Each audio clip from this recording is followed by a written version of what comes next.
Hi, welcome to Zero Markets. The purpose of this video is to show you how to install MetaTrader 4 and MetaTrader 5 on mobile iOS. Firstly, open up the App Store on your iOS device. Search for MetaTrader 4 in the search bar. Select the MetaTrader 4 with the developer listed as Meta Software Corp.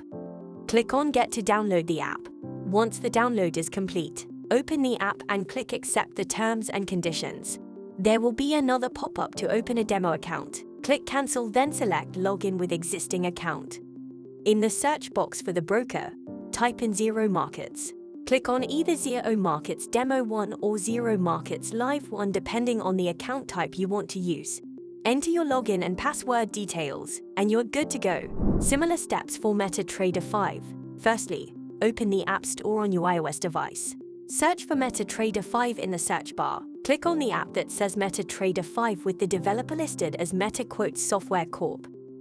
Once the download is complete, open the app and click Accept the terms and conditions. There will be another pop-up to open a demo account. Click Cancel, then select Login with existing account. In the search box for the broker, type in Zero Markets. Select our Zero Financial Tiled server. You will be prompted to log into your trading account. Input your login details and select Demo or Live server, respectively. Log in and you are good to go.